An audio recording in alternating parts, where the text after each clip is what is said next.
ಗುರುಭ್ಯಶ್ಚ ಗ್ರಹೇಭ್ಯಶ್ಚ ಮಯಾ ಬದ್ಧೋಯಮಂಜಲಿಃ ಪ್ರಸನ್ನ ಮನಸಸ್ತೆ ಮೇ ಸತ್ಯಾಂ ಕುರ್ವಂತು ಭಾರತೀಂ.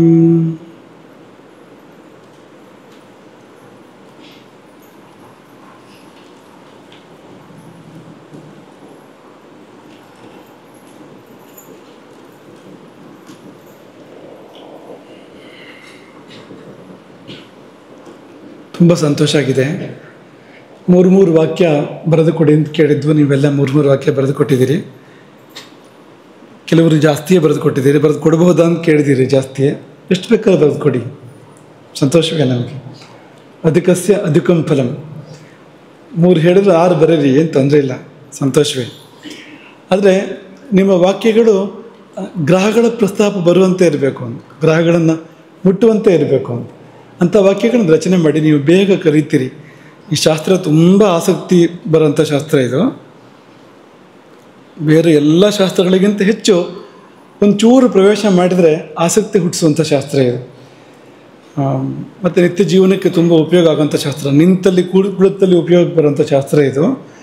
ಹಾಗಾಗಿ ಅದು ಒಲಿದು ಬರಬೇಕಾದ್ರೆ ನೀವು ಅದನ್ನು ಅನ್ವಯ ಮಾಡೋಕ್ಕೆ ಶುರು ಮಾಡಬೇಕು. ಅದನ್ನು ನಿಮ್ಮ ನಿತ್ಯ ವ್ಯವಹಾರದಲ್ಲಿ, ಚಟುವಟಿಕೆಯಲ್ಲಿ ಬಳಸೋಕ್ಕೆ ಶುರು ಮಾಡಬೇಕು. ಈಗ ಯಾರೋ ನಿಮ್ಮ ಸುತ್ತಮುತ್ತ ಇರ್ತಾರೆ, ನಿಮ್ಮ ಸ್ನೇಹಿತರು ಇರ್ತಾರೆ, ನಿಮ್ಮ ಗುರುಗಳು ಇರ್ತಾರೆ. ಅವರು ನೋಡಿದರೆ ಯಾವ ಥರ ಇದ್ದಾರೆ, ಗುರು ತರಹ ಇದ್ದಾರೆ, ಅವರು ಶುಕ್ರನ ತರಹ ಇದ್ದಾರಾ, ಮಂಗಲನ ತರಹ ಇದ್ದಾರಾ, ಈ ತರಹ ಅಂತ. ಒಂದು ಬಟ್ಟೆ ಅಂದರೆ ಯಾವ ಬಣ್ಣ ಇದೆ, ಆ ಬಟ್ಟೆದು ಹೊಸತ ಹಳತ, ಅದಕ್ಕೆಲ್ಲ ಪ್ರತಿಯೊಂದಕ್ಕೂ ಗ್ರಹಗಳಿದೆ. ಪ್ರತಿಯೊಂದಕ್ಕೂ ಕೂಡ ಈ ಗ್ರಹ ನಕ್ಷತ್ರಗಳ ರಾಶಿಗಳ ಭಾಷೆಯಲ್ಲಿ ನಿರೂಪಣೆ ಮಾಡಲಿಕ್ಕೆ ಬರದೇ ಇರುವಂಥದ್ದು ಯಾವುದೂ ಇಲ್ಲ. ಎಲ್ಲವನ್ನೂ ಕೂಡ ನಿರೂಪಣೆ ಮಾಡ್ಬೋದು. ಮಾಡ್ತಾ ಮಾಡ್ತಾ ನೀವು ತುಂಬ ಆಸಕ್ತಿ ಬರುತ್ತೆ. ಆಸಕ್ತಿ ಬಂದಾಗ ಜಾಸ್ತಿ ಗತಿ ಬರುತ್ತೆ. ನಿಮಗೆ ಜಾಸ್ತಿ ಗತಿ ಬಂದಾಗ ಮತ್ತಷ್ಟು ಆಸಕ್ತಿ ಬರುತ್ತೆ. ಎಲ್ಲ ಒಂದಕ್ಕೊಂದು ಸಂಬಂಧಪಡೋಂಥದ್ದು. ನೀವು ಅದನ್ನು ಅನುವಾದ ಮಾಡೋಕ್ಕೆ ಕಲ್ತ್ಕೋಬೇಕು ಅಂತ. ಅಂದರೆ ಗ್ರಹಗಳ ಭಾಷೆಯನ್ನು ನಿಮ್ಮ ನಿತ್ಯ ಭಾಷೆಗೆ ಅನುವಾದ ಮಾಡೋಕ್ಕೆ ಬರಬೇಕು. ನಿತ್ಯದ ವ್ಯವಹಾರವನ್ನು ಗ್ರಹಗಳ ಭಾಷೆಗೆ ನಮ್ಗೆ ಅನುವಾದ ಮಾಡೋಕ್ಕೆ ಬರಬೇಕು. ಪ್ರಯೋಗಗಳೇ ತುಂಬ ಮುಖ್ಯ ಅಲ್ಲಿ ಇರೋವಂಥದ್ದು. ಈಗ ಯಾವ ಗ್ರಹಕ್ಕೆ ಯಾವ ದಿಕ್ಕು ಅಂತ ಇವತ್ತು ಹೇಳಬೇಕು ಅಂತ ಅಂದ್ಕೊಂಡಿದ್ದೀವಿ. ಯಾವ ಗ್ರಹಕ್ಕೆ ಯಾವ ದಿಕ್ಕು? ದಿಕ್ಕುಗಳು 8 ಮುಖ್ಯವಾಗಿ ಅಲ್ವಾ? ಪೂರ್ವ, ಕ್ರಮವಾಗಿ ಹೇಳಬೇಕು. ಪೂರ್ವ ಆದಮೇಲೆ ಆಗ್ನೇಯ, ಆಮೇಲೆ ದಕ್ಷಿಣ, ಆಮೇಲೆ ನೈಋತ್ಯ, ಪಶ್ಚಿಮ, ಈಶಾನ್ಯ. ಅಷ್ಟ ದಿಕ್ಕುಗಳು ಅಂತ. 10 ದಿಕ್ಕುಗಳು ಅಂತೂ ಹೇಳೋದುಂಟು. 10 ದಿಕ್ಕು ಹೇಗಾಗತ್ತೆ? ಊರ್ಧ್ವ ಮತ್ತು ಅಧಃ, ಮೇಲೆ ಕೆಳಗೆ ಸೇರಿದ 10 ಆಗತ್ತೆ. ಸಾಮಾನ್ಯವಾಗಿ 8 ದಿಕ್ಕುಗಳನ್ನು ನಿರೂಪಣೆ ಮಾಡುವಂಥದ್ದು. 4 ದಿಕ್ಕುಗಳು ಅದರಲ್ಲಿ, ಇನ್ನು 4 ವಿದಿಕ್ಕುಗಳು ಅಂತ. ಮನಸ್ಸಿಗೆ ಬಂತ? 4 ದಿಕ್ಕುಗಳು ಯಾವುದು?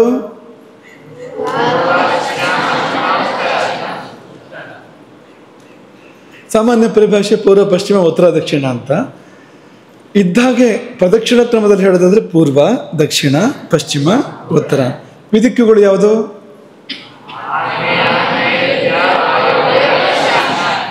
ವಿದಿಕ್ಕು ಅಂತ ಯಾಕೆ ಕರೀತಾರೆ ಅಂದರೆ ಅದು 2 ದಿಕ್ಕುಗಳ ಸಂಧಿ. ಪೂರ್ವ ದಕ್ಷಿಣಗಳ ಸಂಧಿಯೇ ಆಗ್ನೇಯ. ಹೀಗರ್ಧ ಪೂರ್ವ, ಹಾಗರ್ಧ ಆಗ್ನೇಯ, ಹಾಗರ್ಧ ದಕ್ಷಿಣ ತಗೊಂಡ್ರೆ ಆಗ್ನೇಯ ಅಂತ ಹೆಸರು ಅದಕ್ಕೆ. ಇದು ಪೂರ್ವ ಅಲ್ವಾ? ಈ ಮೂಲೆ ಅಂದರೆ ಅರ್ಧ ಪೂರ್ವದಿಂದ ಬಂತು, ಅದಕ್ಕೆ ಇನ್ನರ್ಧ ದಕ್ಷಿಣದಿಂದ ಬಂತು. ವಿದಿಕ್ಕು ಅದು. ನೈಋತ್ಯ ಅಂದರೆ ದಕ್ಷಿಣ ಮತ್ತು ಪಶ್ಚಿಮ 2, ದಕ್ಷಿಣದ ಆ ಕಡೆ ಭಾಗ, ಪಶ್ಚಿಮದ ಈ ಕಡೆ ಭಾಗ ಸೇರಿದಾಗ ಅದಕ್ಕೇನು ಹೆಸರು? ನೈಋತ್ಯ. ದಿಕ್ಕುಗಳು ಮತ್ತು ವಿದಿಕ್ಕುಗಳು ಅಂತ 8 ಆಗತ್ತಲ್ವಾ? 8 ಮಂದಿ ಗ್ರಹಗಳು ಇದನ್ನು ಸೂಚನೆ ಮಾಡ್ತಾರೆ. ಯಾರಲ್ಲ ಅಂತ ನೋಡೋಣ. ನಿಮಗೆ ಕೆಲವು ಗೊತ್ತಾಗತ್ತೆ, ಊಹೆ ಮಾಡ್ತೀರಿ ನೀವು.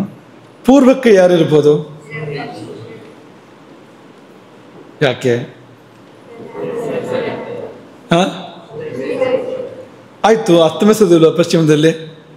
ಹಾಗಾದರೆ ಉದಯವೇ ವಿಶೇಷ ಸೂರ್ಯನದ್ದು, ಅಸ್ತಮಾನಕ್ಕಿಂತಲೂ ಉದಯವೇ ತುಂಬ ವಿಶೇಷ. ಸೂರ್ಯನಿಂದ ಪೂರ್ವ ದಿಕ್ಕನ್ನು ಚಿಂತನೆ ಮಾಡಬೇಕು. ಒಂದು ವಸ್ತು ಕಳೆದು ಹೋಗಿದೆ ಅಂದರೆ ಅದು ಯಾವ ದಿಕ್ಕಲ್ಲಿದೆ ಅಂತ ಚಿಂತನೆ ಮಾಡಬೇಕಲ್ವಾ? ಹೇಗೆ ಮಾಡ್ತೀರಿ ಅಂದರೆ ಇದೆಲ್ಲ ಆಧಾರ ಆಗುತ್ತೆ ಆ ಸಮಯದಲ್ಲಿ. ಆ ಗ್ರಹವನ್ನು ನೋಡಿದಾಗ ಯಾವ ದಿಕ್ಕು ಅಂತ ಗೊತ್ತಾಗತ್ತೆ. ಪಶ್ಚಿಮ ಯಾರಿರ್ಬೋದು?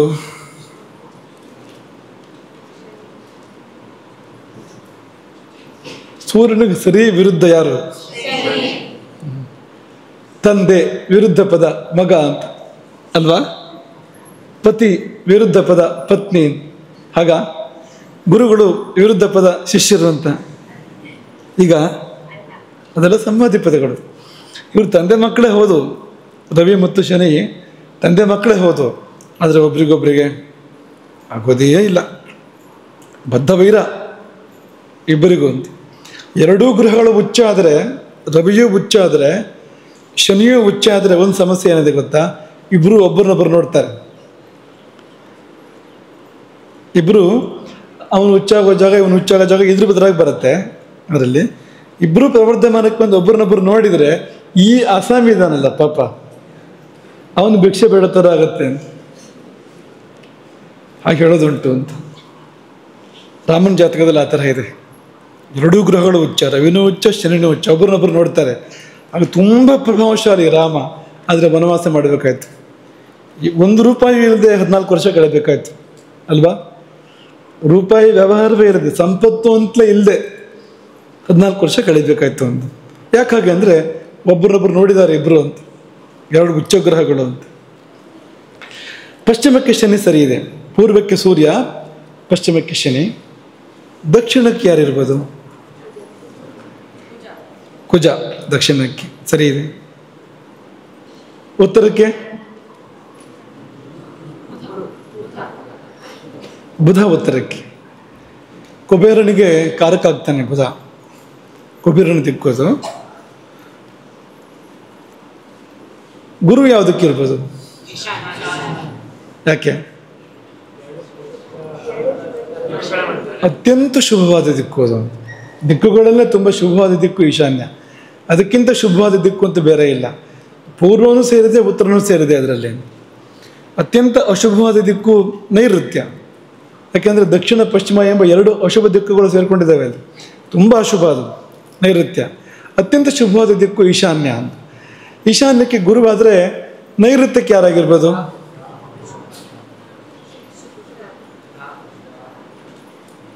ನೈಋತ್ಯಕ್ಕೆ ರಾಹು. ಯಾಕೆಂದರೆ ನಿರುಡುತಿ ಅಂದರೆ ರಾಕ್ಷಸ, ಅವನು ನಿರುಡುತಿ ರಾಕ್ಷಸ ಶ್ರೇಷ್ಠ ಅವನು. ರಾಹು ಕೂಡ ರಾಕ್ಷಸನೇ, ಸ್ವರ್ಭಾನು ಅಂತ ಹೆಸರು ರಾಹುವಿನದ್ದು. ರಾಕ್ಷಸಿ ಸಿಂಹಿಕೆಯ ಮಗ ಅವನು. ಸಿಂಹಿಕೆಯನ್ನು ಹನುಮಂತ ಸಂಹಾರ ಮಾಡ್ತಾನೆ ಸಮುದ್ರ ಲಂಘನದ ಸಮಯದಲ್ಲಿ. ಆ ಸಿಂಹಿಕೆಯ ಮಗ ಇವನು, ದೈತ್ಯ ಕುಲಾಗ್ರಣಿಯವನು ಆ ಸ್ವರ್ಭಾನು ಒಂದು ಕಾಲದಲ್ಲಿ. ಆದರೆ 2 ಪಾಲಾಗ್ಬಿಟ್ಟ. ಅಮೃತ ಮಥನದ ಕಾಲದಲ್ಲಿ, ಸಮುದ್ರ ಮಥನದ ಕಾಲದಲ್ಲಿ ವಿಷ್ಣು ಚಕ್ರಕ್ಕೆ ಹತನಾಗಿ ವಿಷ್ಣು ಚಕ್ರಕ್ಕೆ ತಲೆ ಕೊಟ್ಟು, ತಲೆ ಬೇರೆ ಶರೀರ ಬೇರೆ ಆಯಿತು, ಎರಡಕ್ಕೂ ಜೀವ ಉಳಿಯಿತು. ಒಂದು ರಾಹು ಒಂದು ಕೇತು ಆಯಿತು ಅಂತ ಕೇಳ್ತೀವಲ್ವಾ? ರಾಕ್ಷಸ ಅವನು. ಹಾಗಾಗಿ ರಾಕ್ಷಸ ದಿಕ್ಕಿಗೆ, ನೈಋತ್ಯ ದಿಕ್ಕಿಗೆ ರಾಹುವೇ ಅಧಿಪತಿ ಆಗ್ತಾನೆ. ಶುಕ್ರ ಆಗ್ನೇಯಕ್ಕೆ.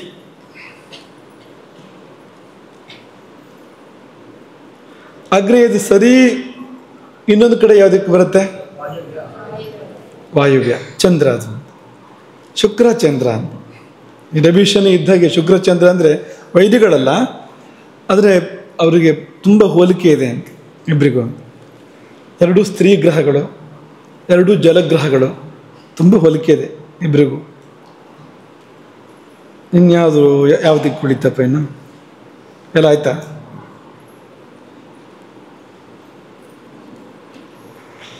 ಈ ಗ್ರಹಗಳಿಗೆ ದಿಗ್ಬಲ ಅಂತ ಬರುತ್ತೆ. ಒಂದು ಹಿಂದೆ ಪಾಠ ಮಾಡ್ಬೇಕಾದ್ರೆ ಹೇಳಿದ್ವಿ ನಾವು, ಗ್ರಹಗಳಿಗೆ ದಿಗ್ಬಲ ಅಂತ ಒಂದು ಬರುತ್ತೆ. ಮುಂದೆ ಯಾವಾಗಲೂ ಹೇಳ್ತೀವಿ ನಿಮ್ಗೆ ಅದ್ರ ಬಗ್ಗೆ. ಆ ದಿಗ್ಬಲ ಇರೋ ಗ್ರಹ ಇದಾನಲ್ಲ, ಅವನ ಸಮಯ ಬಂದರೆ ತನ್ನ ದಿಕ್ಕಿಗೆ ನಮ್ಮನ್ನು ಕರ್ಕೊಂಡು ಹೋಗ್ತಾನೆ ಅವನು ಅಂತ. ಅಲ್ಲಿ ಒಳ್ಳೇದು ಮಾಡ್ತಾನೆ. ತಾನಿರೋ ಜಾಗ ಬಿಟ್ಟು ಆ ದಿಕ್ಕಿಗೆ ಒಂದಷ್ಟು ದೂರ ಹೋಗಿ, ಎಷ್ಟೋ ದೂರ ಹೋಗಿ ಅಲ್ಲಿ ವಾಸ ಮಾಡ್ತಾನೆ ಅವನು. ಅಲ್ಲಿ ಒಳ್ಳೇದಾಗತ್ತೆ. ವರ್ಗಾವಣೆ ಆಗ್ಬೋದು, ಅಥವಾ ಹೋಗಿ ಹೊಸ ಭೂಮಿ ತಗೊಂಡು ಅಲ್ಲಿ ಅಭಿವೃದ್ಧಿ ಆಗ್ಬೋದು, ಇನ್ನೇನೂ ಆಗ್ಬೋದು.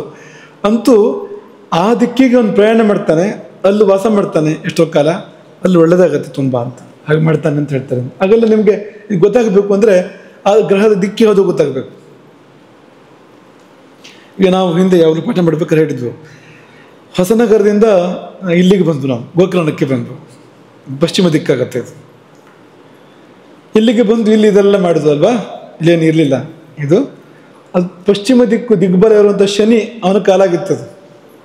ಆ ಶನಿ ಕಾಲ ಬಂದಾಗ ಅವನೇನು ಮಾಡಿದ ಶನಿ ಅಂದರೆ ಹೊಸನಗರದಿಂದ ಪಶ್ಚಿಮಕ್ಕೆ ನಮ್ಮನ್ನು ಕರ್ಕೊಂಡು ಬಂದು ಇಲ್ಲಿ ಇದೆಲ್ಲ ಆಗೋ ಥರ ಮಾಡಿದ ಅಂತ. ದಿಗ್ಬಲ ಇದ್ದಾಗ ಆ ಗ್ರಹ ತನ್ನ ದಿಕ್ಕಿಗೆ ಕರ್ಕೊಂಡು ಹೋಗುತ್ತೆ ಅನ್ನೋದಕ್ಕೆ ಒಂದು ಉದಾಹರಣೆ ಕೊಟ್ಟರು ನಿಮಗೆ, ನಮ್ಮದೇ ಉದಾಹರಣೆ ಕೊಟ್ಟರು, ಬೇರೆಯವ್ರದ್ದಲ್ಲ ಅಂತ. ಬೇಕಾಗತ್ತೆ ನಿಮಗೆ ಅದು ಅಂತ. ಮತ್ತು ಜ್ಯೋತಿಷದಲ್ಲಿ ದಿಕ್ಕಿಗೆ ತುಂಬ ಪ್ರಾಮುಖ್ಯ ಇದೆ.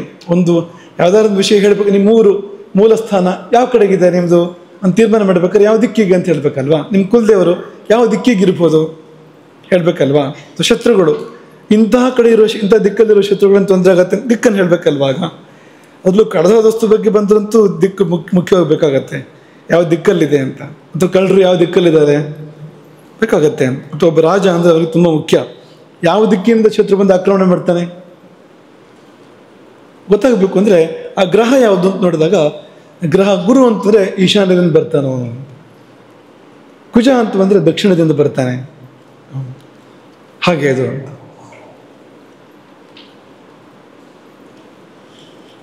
ನಾನು ತೋರಿಸ್ಬೋದು ಸುರೇಶ್, ಹೀಗೆ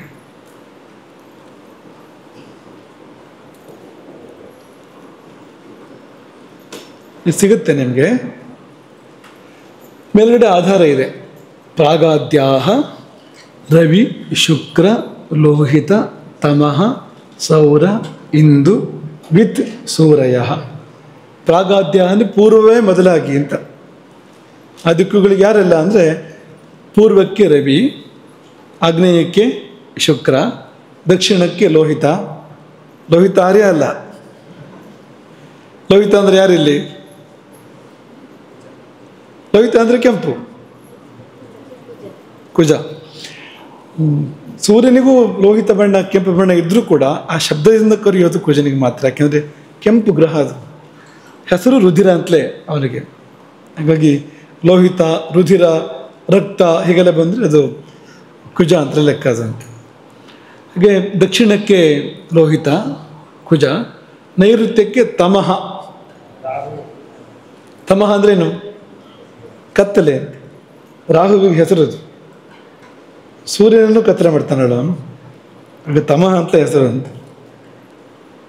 ತಮಃ. ಸೌರ ಯಾರಪ್ಪ ಸೌರ ಅಂದರೆ? ಸೂರ್ಯನ ಮಗ ಸೌರ. ಅವನ ಯಾವ ದಿಕ್ಕಿಗೆ? ಪಶ್ಚಿಮಕ್ಕೆ. ಪಶ್ಚಿಮದಿಂದ ಮುಂದಕ್ಕೆ ವಾಯವ್ಯ, ಇಂದು ಚಂದ್ರ ಅದಕ್ಕೆ. ಅಲ್ಲಿಂದ ಮುಂದೆ ವಿತ್. ವಿತ್ ಅಂದರೆ ಜ್ಞಾನಿ, ಬಲ್ಲವನು, ಬುಧ. ಉತ್ತರಕ್ಕೆ ಅವನು. ಕೊನೆಯಲ್ಲಿ ಸೂರ್ಯ. ಗುರುವನ್ನು ಸೂರ್ಯ ಎಂದು ಕರೀತಾರೆ. ಸೂರ್ಯ ಅಥವಾ ಸೂರ ಅಂದರೆ ಅದು ಆದಿತ್ಯ, ಸೂರ್ಯ ಅಂತ ಬಂದರೆ ಅದು ಗುರು ಅಂತ. ಸೂರ್ಯ ಅಂದರೆ ಪಂಡಿತ, ಜ್ಞಾನಿ. ಕೇಳಿಲ್ವಾ? ಸದಾ ಪಶ್ಯಂತಿ ಸೂರ್ಯ ಅಂತ ಕೇಳಿಲ್ವಾ? ತದ್ವಿಷ್ಣೋ ಪರಮಂ ಪದಂ ಸದಾ ಪಶ್ಯಂತಿ ಸೂರ್ಯ. ವಿಷ್ಣುವಿನ ಪರಮ ಪದ, ಅದನ್ನು ಸೂರ್ಯಗಳು ಸದಾ ನೋಡ್ತಾ ಇರ್ತಾರೆ, ಅಂಥವನು ಗುರು ಅಂತ. ವಿಷ್ಣುವಿನ ಪರಮಪದ ನೋಡುವಂಥ ಯೋಗ್ಯತೆ ಉಳ್ಳಂಥ ಗ್ರಹ ಯಾವುದಂದರೆ ಅದು ಗುರು ಅದು ಅಂತ. ಸೂರ್ಯ ಎಂದು ಕರೀತಾರೆ ಗುರುವನ್ನು. ಒಂದು ಈಶಾನ್ಯಕ್ಕೆ. ಆಯಿತಾ? ಇನ್ನೊಂದು ಚಿಕ್ಕ ವಿಷಯ, ಅದು ತುಂಬ ಮಹತ್ವದ ಹೇಳಿ ಆಮೇಲೆ ಗ್ರಹಗಳ ವರ್ಣನೆಗೆ ಹೋಗೋಣ.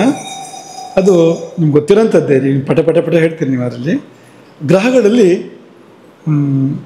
ಶುಭಗ್ರಹ ಮತ್ತು ಪಾಪಗ್ರಹ ಅಂತ ವಿಭಾಗ ಇದೆ. ನೆನಪು ಮಾಡೋದು ನಿಮ್ಗೆ, ನಾವು ಕಡ್ತತಿ ಇದೆಲ್ಲ ಮಾಡಿದೆ ಪಾಠನ. ಶುಭಗ್ರಹ ಮತ್ತು ಪಾಪಗ್ರಹ ವಿಭಾಗ ಇದೆ. ತುಂಬ ಮುಖ್ಯ ಇದು ಶಾಸ್ತ್ರದಲ್ಲಿ, ಅತ್ಯಂತ ಮುಖ್ಯ. ಶುಭಗ್ರಹಗಳು ಪಾಪಗ್ರಹಗಳು ಅಂತ. ಖಂಡಿತ ಶುಭಗ್ರಹಗಳು ಅಂತ ಕೆಲವಿದ್ದಾವೆ, ಅವು ಯಾವ ಕಾರಣಕ್ಕೂ ಅಶುಭ ಆಗೋದಿಲ್ಲ ಅಂತ. ಖಂಡಿತ ಪಾಪಗ್ರಹಗಳು ಅಂತಿದ್ದಾವೆ ಕೆಲವು, ಅವು ಶುಭ ಆಗೋ ಪ್ರಶ್ನೆ ಇಲ್ಲ ಅಂತ. ಇನ್ನು ಕೆಲವು ಹಂಗು ಹಿಂಗೂ ಇದ್ದಾವೆ. ಹುಣ್ಣಿಮೆ ಬಂದರೆ ಹಿಂಗೆ, ಅಮಾವಾಸ್ಯೆ ಬಂದರೆ ಹಂಗೆ ಅನ್ನೋ ಇದ್ದಾವೆ. ಇನ್ನು ಕೆಲವು ಒಂದು ದೃಷ್ಟಿಯಿಂದ ನೋಡಿದರೆ ಶುಭ, ಇನ್ನೊಂದು ದೃಷ್ಟಿಯಿಂದ ನೋಡಿದರೆ ಅಲ್ಲ ಅಂತ ಹೇಳಂತೂ ಇದ್ದಾವೆ. ಈ 7 ಅಥವಾ 9 ಗ್ರಹಗಳಲ್ಲಿ ಎಲ್ಲ ನಮ್ಮ ಮನುಷ್ಯರೆಲ್ಲ ಇರ್ತಾರಲ್ವಾ, ಅವನು ಒಳ್ಳೆಯವನು, ಯಾವ ಕಾರಣಕ್ಕೂ ಅವನು ಕೆಟ್ಟವನಲ್ಲ ಅಂಥವ್ರು ಇರ್ತಾರಲ್ವಾ. ಮತ್ತು ಅವನು ಯಾವತ್ತೂ ಒಳ್ಳೇದಾಗೋದಂತಿಲ್ಲ, ಅವನು ಅಂಥವನೇ ಅನ್ನೋರು ಇರ್ತಾರೆ ಅಲ್ವಾ. ಇನ್ನು ಕೆಲವರು ಯಾರ ಜೊತೆಗೆ ಹೋದರೆ ಅವ್ರು ಹಾಗೆ ಅಂತ, ಒಳ್ಳೆಯವ್ರ ಜೊತೆಗೆ ಹೋದರೆ ಒಳ್ಳೆಯವರು, ಕೆಟ್ಟವ್ರ ಜೊತೆಗೆ ಹೋದರೆ ಕೆಟ್ಟವರು ಅಂಥವ್ರು ಇರ್ತಾರಲ್ವ. ಇನ್ನು ಕೆಲವರು ಹೇಗೆ ಅಂದರೆ ಒಳ್ಳೆಯವರೇ, ಆದರೆ ಈ ದೃಷ್ಟಿಯಿಂದ ನೋಡಿದ್ರೆ ಒಳ್ಳೆಯವರಲ್ಲ ಅಂತ, ಈ ವಿಷಯಕ್ಕೆ ಒಳ್ಳೆಯವರಲ್ಲ ಅಂತ. ಜನ ಒಳ್ಳೆಯವರೇ ಅಲ್ಲ ಅಂತಲ್ಲ, ತುಂಬ ಬಿಗಿ, ತುಂಬ ಜೋರು. ನಿಮ್ಮ ಭಾಷೆ ಹೇಳ್ತಿರಲ್ಲ ನೀವು ಆರ್ಯರ ಬಗ್ಗೆ ಒಳ್ಳೆಯವರು, ಆದರೆ ಸ್ವಲ್ಪ ನೀವು ಆಂಗ್ಲ ಬಳಸೋ ಹಾಗಿಲ್ಲ, ನೀವು ಕನ್ನಡ ಹೇಳ್ಬೇಕು. ನೀವು ಅದಕ್ಕೆ ಕನ್ನಡ ಏನದಕ್ಕೆ ಬಿಗಿ, ಕಠಿಣ ತುಂಬ ಅಂತ ನೀವೇ ಹೇಳ್ತೀರಿ. ಹಾಗಿದ್ರು ಅತ್ಯಂತ ಶುಭ ಯಾರು? ಆ ಗ್ರಹ ಒಂದು ಅದ್ಭುತ ಅದು ಅಂತ, ಅದು ಅಶುಭ ಆಗೋದು ಅಂತಲೇ ಇಲ್ಲ ಅದು ಅಂತ. ಅದು ಎಲ್ಲಿ ಹೋದ್ರೂ ಅದು ಒಳ್ಳೇದು ಮಾಡ್ತಾ ಇರುತ್ತೆ ಅಂತ. ಎಲ್ಲಿ ನಿಂತರೂ ಎಲ್ಲಿ ನೋಡಿದರೂ ಶುಭವನ್ನೇ ಮಾಡುವ ಗ್ರಹ ಅಂತ ಒಂದಿದ್ರೆ ಅದು ಗುರುಗ್ರಹ. ಮತ್ತು ಗುರುವೂ ಹೌದು. ಜೀವನದಲ್ಲಿ ಗುರು ಅಂತ ಯಾರು ಇರ್ತಾರೋ ಅವರು ಹೀಗೆ ಇರ್ತಾರೆ. ಗುರುಗ್ರಹ ಕೂಡ ಹೌದು ಅಂತ.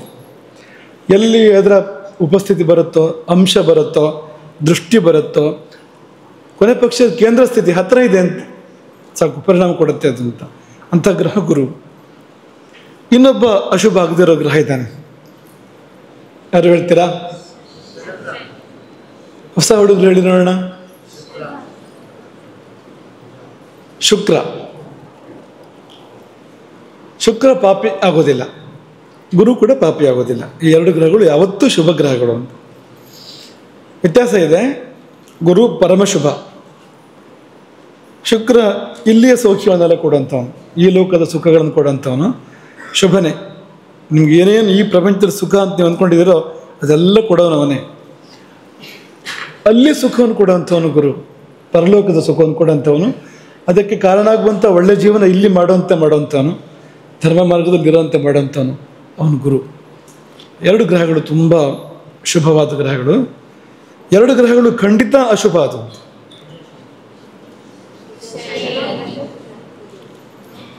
ಗೊತ್ತಿರೋದನ್ನು ಜೋರಾಗಿ ಹೇಳಬೇಕು. ಪೂಜಾ ಶನಿ ಹೇಗಿರ್ತಾರೆ? ಪೂಜಾ ಶನಿ ಅನ್ನೋ ಥರ ಇರ್ತಾರೆ ಅವರು. ಹೇಗಿರ್ತಾರೆ ಅವರು? ಕುಜ ಅಂತ ಅನ್ನೋ ಥರ ಇರಬೇಕು. ಕುಜ ಅಂದರೆ ಎಷ್ಟು ಉತ್ಸಾಹ ಗೊತ್ತಾ ನಿಮ್ಗೆ? ಅದು ಆ ಗ್ರಹ ಹೇಗಿದೆ ಗೊತ್ತಾ? ಸುಮ್ಮನೆ ಕೂತ್ಕೊಳ್ಳೋ ಗ್ರಹನೇ ಅಲ್ಲ ಅದು ಅಂತ. ನೀವು ಒಂಚೂರು ಮುಟ್ಟಿದ್ರು ಸಾಕು, ಖಡ್ಗ ತಗೊಂಡೇ ಬರೋಂಥ ಗ್ರಹ ಅದು, ಕೊಡ್ಲೇದು ಅಂತ. ಅದನ್ನು ನೀವು ಮೆತ್ತಗೆ ಹೇಳಿದ್ರೆ ಉಪಯೋಗ ಇಲ್ಲ ಅದನ್ನು. ಕುಜ ಶನಿ 2 ಗ್ರಹಗಳು ಪಾಪಗ್ರಹಗಳು. ಅವು ಎಲ್ಲಿ ಹೋದರೂ ಎಲ್ಲಿ ಬಂದರೂ ಹಾನಿಯನ್ನು ಮಾಡ್ತವೆ ಅವು. ಸಾಮಾನ್ಯ ನಿಯಮ, ಇದಕ್ಕೆಲ್ಲ ಅಪವಾದಗಳಿದೆ. ಅವು ಒಳ್ಳೇದು ಮಾಡೋದು ಉಂಟು ಕೆಲವು ಸಾರಿ. ಅದು ಯಾವಾಗ ಹೇಗೆ ಮುಂದಕ್ಕೆ ನೋಡೋಣ ಅದನ್ನು. ಸಾಮಾನ್ಯ ಸೂತ್ರ, ಸಾಮಾನ್ಯ ನಿಯಮ ಏನಂದರೆ ಅವು ಕೆಟ್ಟದ್ದು ಮಾಡ್ತವೆ. ಕುಜ ಮತ್ತು ಶನಿ ಅವು ಹೋದಲ್ಲಿ, ಬಂದಲ್ಲಿ, ನೋಡದಲ್ಲಿ, ಕೇಂದ್ರ ಸ್ಥಿತಿ ಬಂದರೆ ಎಲ್ಲ ತೊಂದರೆ ಆಗತ್ತೆ ಅಂತ. ಇನ್ನು ಯಾರ ಜೊತೆ ಹೋದರೆ ಅವ್ರು ಹಾಗೆ ಅಂತ.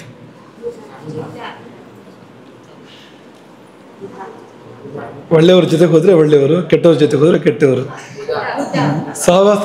ಸಹವಾಸದ ಪ್ರಕಾರ ಇರ್ತಾರೆ ಅಂತ. ಅವ್ರು ತುಂಬ ಅಂದರೆ ಸೇರ್ಕೊಂಡು ಹೋಗ್ತಾರೆ ಅಂತ. ಆ ಸೇರುವಿಕೆ ಸ್ವಭಾವ ಇರುತ್ತೆ. ಆ ಒಂದು ಗ್ರಹ ಇದೆ ಆ ಥರದ್ದು. ಎಲ್ಲಿ ಹೋದ್ರೂ ಸೇರ್ಕೊಳ್ಳೋವಂಥದ್ದು ಅಂತ, ಹೊಂದ್ಕೊಳ್ಳೋವಂಥದ್ದು ಅಲ್ಲಿಗೆ ಅಂತ. ಆ ಹೊಂದಿಕೆ ತುಂಬ ಹೊಂದಾಣಿಕೆ. ಈ ಹೊಂದಾಣಿಕೆ ಕೆಲವು ಸತಿ ಒಳ್ಳೇದು ಹೋದು, ಕೆಲವು ಸರಿ ಕೆಟ್ಟದ್ದು ಹೋದು. ಕೆಟ್ಟವ್ರ ಜೊತೆ ಹೊಂದಾಣಿಕೆ ಮಾಡ್ಕೊಂಡ್ರೆ ಕೆಟ್ಟದ್ದು. ವಾಲಿ ರಾವಣನ ಜೊತೆ ಹೊಂದಾಣಿಕೆ ಮಾಡ್ಕೊಂಡಂತೆ, ಕೆಟ್ಟದ್ದು ಅಲ್ವಾ? ಸುಗ್ರೀವ ರಾಮನ ಜೊತೆ ಮಾಡ್ಕೊಂಡ, ತುಂಬ ಹೊಂದಾಣಿಕೆ ರಾಮನ ಜೊತೆ ಸುಗ್ರೀವನಿಗೆ, ಒಳ್ಳೆಯದದು ಅಂತ. ಬುಧ ಅಂತ ಗ್ರಹ ನಿಜವಾಗಿ ಶುಭ ಗ್ರಹ. ಆದರೆ ಪಾಪಗ್ರಹಗಳ ಜೊತೆ ಸೇರಿದರೆ ಅವನು ಪಾಪಗ್ರಹ ಆಗ್ತಾನೆ. ಒಬ್ಬನೇ ಇದ್ದರೆ ಶುಭ. ನೀವೆಲ್ಲ ಸುಮಾರು ಜನ ಅಂಥವ್ರು ಇದ್ದೀರಿ, ನೀವೆಲ್ಲ ನಮ್ಗೆ ಗೊತ್ತು. ಒಬ್ಬನೇ ಇದ್ದರೆ ಶುಭನೇ, ಒಳ್ಳೆಯವ್ರ ಜೊತೆ ಸೇರಿದರೆ ಒಳ್ಳೆಯವರೇ. ಅಂಥ ಕಿಡಿಗೇಡಿಗಳ ಜೊತೆ ಸೇರಿದರೆ ನೋಡಿ, ಅವರಿಗೆಲ್ಲ ಕೂಡಲೇ ಮನಸ್ಸಲ್ಲಿ ಯೋಚನೆಗಳು ಬರ್ತಾ ಇದೆ. ಯಾರ್ಯಾರು ನೆನಪಾಗ್ತಾ ಇದೆ ಅವರಿಗೆ ಗೊತ್ತಿಲ್ಲ, ನಿಮ್ಮಲ್ಲಿ ಸ್ಮರಣೆ ಮಾಡ್ತಾ ಇದ್ದಾರೆ ಅವರು ಅಂತ. ಉಪದ್ವ್ಯಾಪಗಳ ಜೊತೆಗೆ ಸೇರಿದರೆ ಅವನು ಉಪದ್ವ್ಯಾಪಿ ಅಂತ. ಬುಧನಿಗೆ ಸ್ವಭಾವ ಇದೆ. ಇನ್ನು ಚಂದ್ರ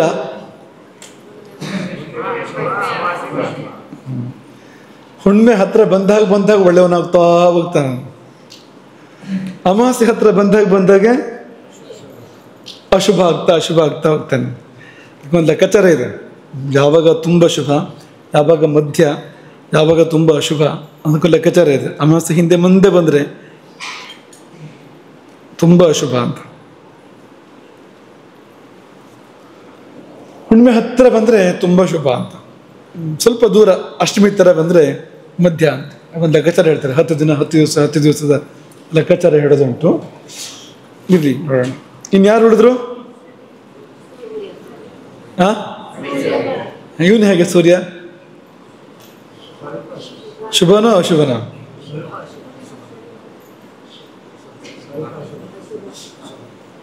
ಸೂರ್ಯನ ಬೆಳಕಲ್ಲೇ ಕೂತ್ಕೊಂಡು ಸೂರ್ಯನ ಅಶುಭ ಅಂತ ಹೇಳ್ತಾ ಇದ್ದೀರಲ್ಲ.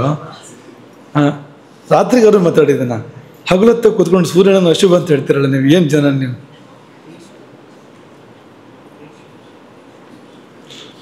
ಸೂರ್ಯ ಶುಭನೇ, ಆದರೆ ತೀಕ್ಷ್ಣ ಕಿರಣ ಅಂತ, ಪ್ರಚಂಡ ಕಿರಣ, ತೀಕ್ಷ್ಣ ಕಿರಣ. ಹಾಗಾಗಿ ಅವನನ್ನು ಆಚೆ ಪಟ್ಟಿಯಲ್ಲಿ ಸೇರಿಸ್ತಾರೆ, ಶನಿ ಕುಜರ ಜೊತೆ ಸೇರಿಸ್ತಾರೆ, ಅಶುಭ ಗ್ರಹಗಳ ಪಟ್ಟಿಯಲ್ಲೂ ಸೇರಿಸ್ತಾರೆ.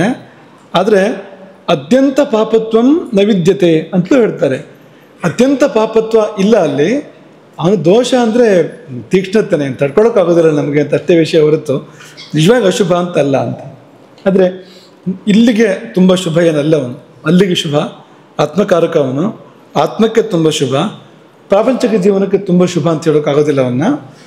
ಆದರೆ ಅವನದೇ ಕ್ಷೇತ್ರಗಳಿದೆ. ಈಗ ರಾಮನಿಗೆ ಸೂರ್ಯ ಪರಮೋಚ್ಚ. ರಾಮ ಏನಾದ? ರಾಜಾಧಿರಾಜನಾದ, ಸುಮ್ಮನೆ ರಾಜ ಆಗಿಲ್ಲ, ರಾಜಾಧಿರಾಜ, ಚಕ್ರವರ್ತಿ. ಅವನಂಥ ರಾಜರಿಲ್ಲ, ಹಿಂದೂ ಇಲ್ಲ, ಮುಂದೂ ಇಲ್ಲ. ಕಾರಣ ಏನಂದರೆ ರಾಜಕಾರಕ ಗ್ರಹ ಪರಮೋಚ್ಚ ಸ್ಥಿತಿಯಲ್ಲಿದ್ದಾಗ ಹುಟ್ಟಿದವನು. ಇನ್ನೂ ಅವನು ಪ್ರಬಲ ಆಗೋಕ್ಕೆ ಜಾಗ ಇಲ್ಲ ಅಂತ, ಅಷ್ಟು ಪ್ರಬಲನಾಗಿದ್ದಾಗ ಹುಟ್ಟಿದವನು.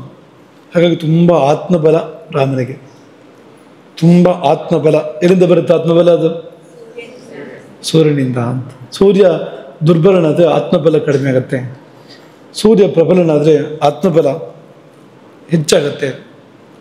ಹಾಗೆ ಚಂದ್ರ ತುಂಬ ಬಲಿಷ್ಠ ರಾಮನಿಗೆ, ಸ್ವಕ್ಷೇತ್ರದ ಚಂದ್ರ. ಹಾಗಾಗಿ ರಾಮನಿಗೆ ಮನೋಬಲ ಅಂತ ಅದು ಕೂಡ ತುಂಬ ಇತ್ತು ಅಂತ. ಎಂಥ ಕಷ್ಟಗಳ ಎದುರು ಕಂಗಡದೇ ಇರತಕ್ಕಂಥ ಮನೋಬಲ. ರಾಜ್ಯ ಇಲ್ಲ ನಿನಗೆ, ಕಾಡಿಗೆ ಹೋಗು ಅಂದರೆ ಸರಿ ಅಂತ, ಅಷ್ಟರ ಮಟ್ಟಿಗೆ ಅಂತ.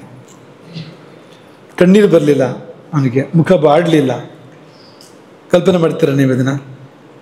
ಇದೇ ಸಂದರ್ಭ ನಿಮಗೆ ಬಂದರೆ ಏನು ಮಾಡ್ತಿದ್ರಿ ನೀವು?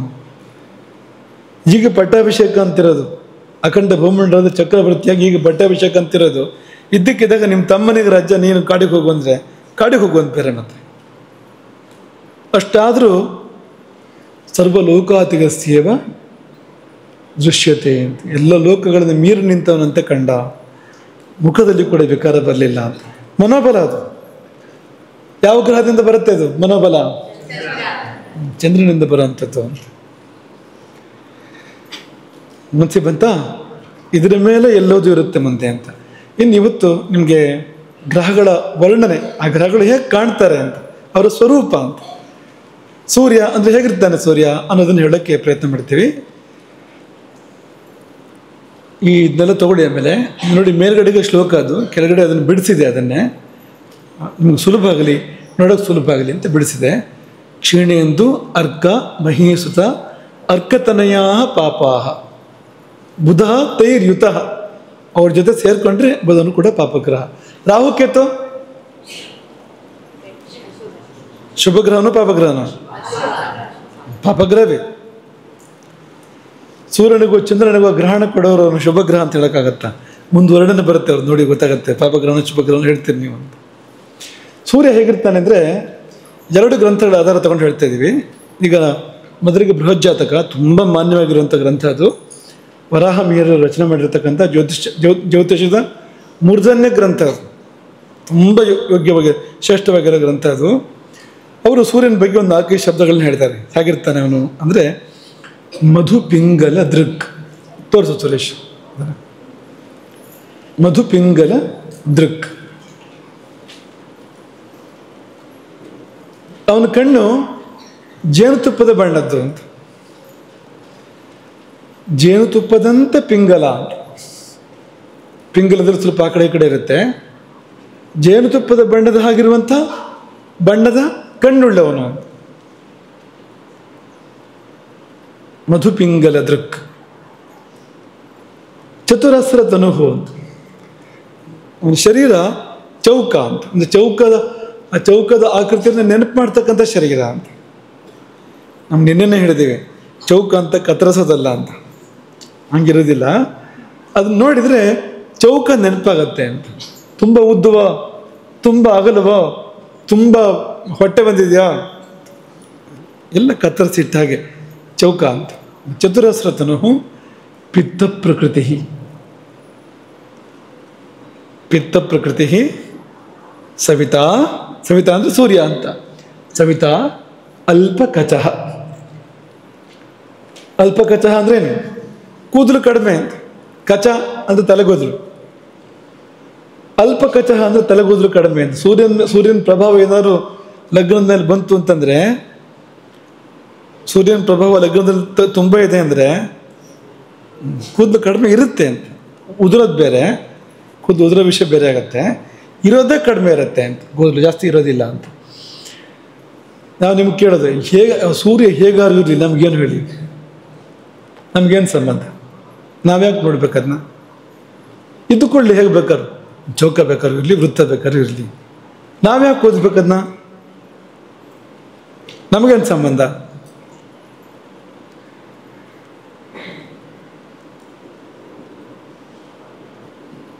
ಈ ಗೋಕರ್ಣದಲ್ಲಿ ಎಷ್ಟೋ ಜನ ಇದ್ದಾರಪ್ಪ, ಎಲ್ಲ ಒಬ್ಬೊಬ್ಬರು ಒಂದೊಂದು ಥರ ಇದ್ದಾರೆ.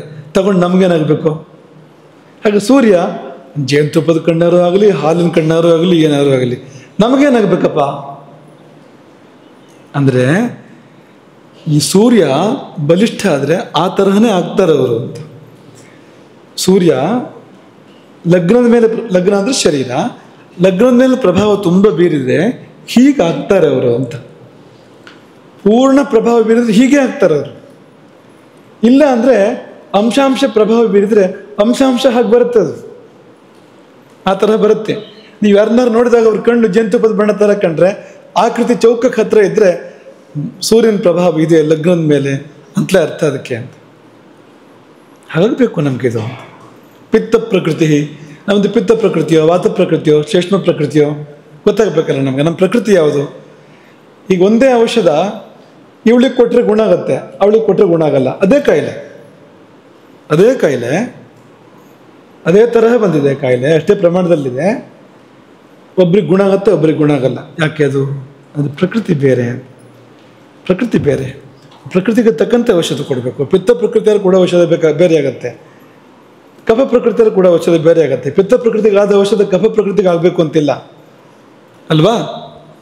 ತಿಳ್ಕೊಳ್ಬೇಕಾಗತ್ತೆ ಇದನ್ನ ಅಂತ. ನಮ್ಮ ಪ್ರಕೃತಿ ಯಾವುದು ಅಂತ ಗೊತ್ತಾಗಬೇಕು ಅಂದರೆ, ನಮ್ಮ ಲಗ್ನದ ಮೇಲೆ ಯಾವ ಗ್ರಹಗಳು ಪ್ರಭಾವ ಬೀರ್ತಾ ಇದ್ದಾವೆ, ಲಗ್ನದಲ್ಲಿ ಯಾವ ಗ್ರಹ ಇದೆ, ಯಾವ ಗ್ರಹ ನೋಡ್ತಾ ಇದೆ ಲಗ್ನವನ್ನು, ಇದನ್ನೆಲ್ಲ ಗಮನಿಸಬೇಕಾಗತ್ತೆ. ಹಾಗೆ ಪಿತ್ತ ಪ್ರಕೃತಿ ಸವಿತಾ ಅಲ್ಪಕಚಃ, ಇದು ಸೂರ್ಯ. ಚಂದ್ರ ತನು ವೃತ್ತ ತನುಹು ಅಂತ. ತನು ಶಬ್ದ 2 ಸಾರಿ ಬಳಸಿದ್ದಾರೆ. ಮೊದಲನೇ ತನು ಶಬ್ದಕ್ಕೆ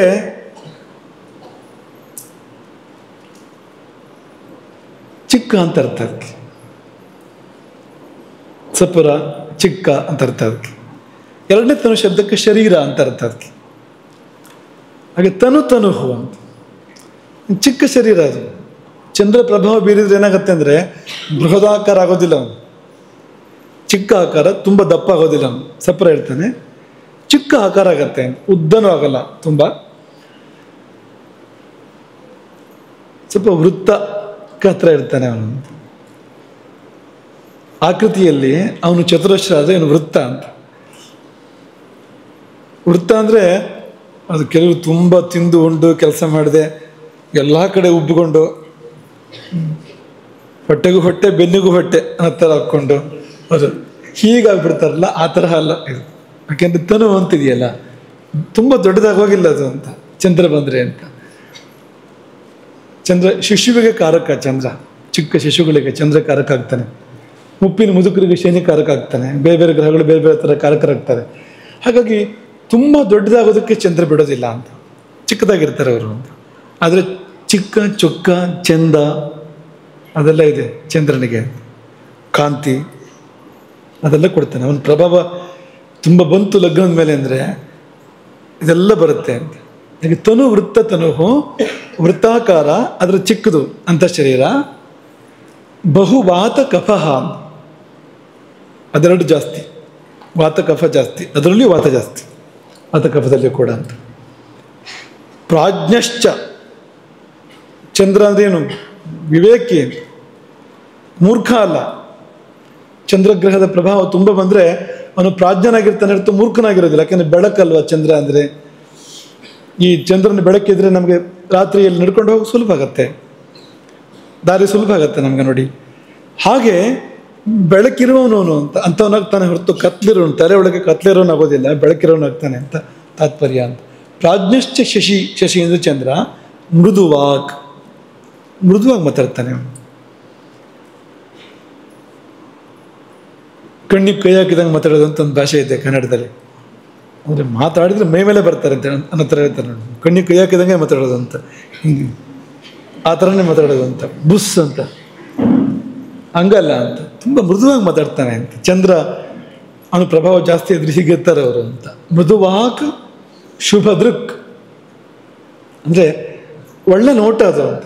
ಕಣ್ಣು ಚೆಂದ ಇರುತ್ತೆ. ಚಂದ್ರನ ಪ್ರಭಾವ ತುಂಬ ಹೆಚ್ಚಿದ್ದಾಗ ಕಣ್ಣು ಸುಂದರ ಆಗುತ್ತೆ ಅವರಿದ್ದು. ಮತ್ತು ನೋಟ ಕೂಡ ಅವರು ಅಂದರೆ ಕೆಟ್ಟದನ್ನು ನೋಡೋದಿಲ್ಲ, ಒಳ್ಳೆಯದನ್ನು ನೋಡ್ತಾರೆ ಅವರು. ಅವ್ರು ನೋಡಿದ್ದು ಒಳ್ಳೇದಾಗತ್ತೆ. ಮತ್ತು ಕೆಲವ್ರು ನೋಡಿದ್ರೆ ಹಾಳಾಗೋಗುತ್ತಲ್ಲ ಎಲ್ಲದು, ಅವರು ದೃಷ್ಟಿ ಬೀಳಬಾರ್ದು, ಇದು ಹಂಗಲ್ಲ ಇದು ಅಂತ.